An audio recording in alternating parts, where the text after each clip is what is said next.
Okey, Assalamualaikum warahmatullahi wabarakatuh. Hari ini saya ada sebuah cerita seram yang pernah berlalui oleh saya di semasa saya bertugas di utara tanah air.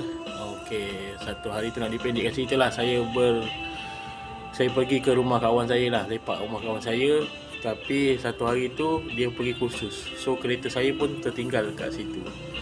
So dia kata dia tak boleh ambil saya lah.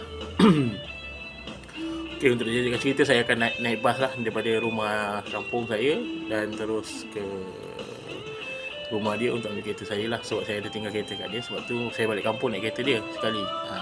Sebab nak jimat kan.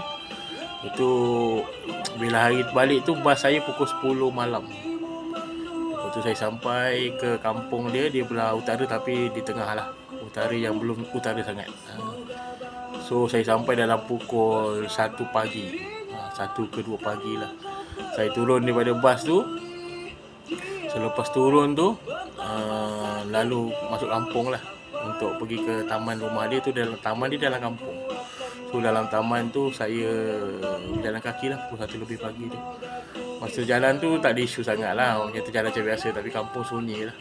Semua dah tidur kan.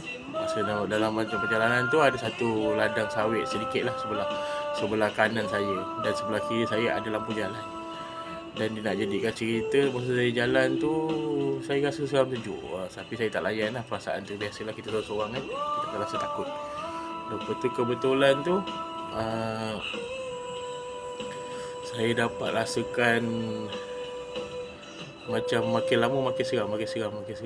Dan akhirnya satu tempat tu lalu kat bawah satu lampu jalan tu terpadam. Gelap sekejap. Dan saya macam tiba-tiba bunyi salakan anjing yang saya dengar tu dah hilang. Mula-mula saya dengar kuat bunyi salakan anjing sepanjang saya jalan tu. Tapi saya tak hirau kan, saya tak nak tahu kan. Sebab orang kata jangan pandang kiri kanan atas sebab kita balik malam seorang kan. Lepas tu masa gelap tu saya dengar lah macam ada bisikan dekat telinga saya. Macam di atas kepala saya dalam berjarak 3 jengkal, 4 jengkal lah macam tu. Saya pun seram lah tapi saya tak pandang atas. Saya rasa macam benda tu ada kat situ lah. Memang rasa bahang sikit. Saya rasa macam terlalu lama saya nak berjalan tu. Kaki saya pun macam dah rasa nak lemah. Saya dengar macam bunyi suara orang bernafas kuat lah. Tapi tak ada rasa apa, tak nampak apa-apa lah sebab saya tak pandang atas pun. Lepas tu saya nak menuju ke lampu jalan yang seterusnya tu ada menyala. Lampu yang dekat saya lalu tu tak menyala padam. Bila saya lalu je sampai je lampu jalan yang kedua tu, yang terang tu, lampu jalan yang belakang tu tolong menyala balik. Dan mendengus tu dah hilang. Dan tiba-tiba saya dengar balik bunyi anjing yang menyala tu. Saya dapat rasakan masa lampu jalan tu tutup.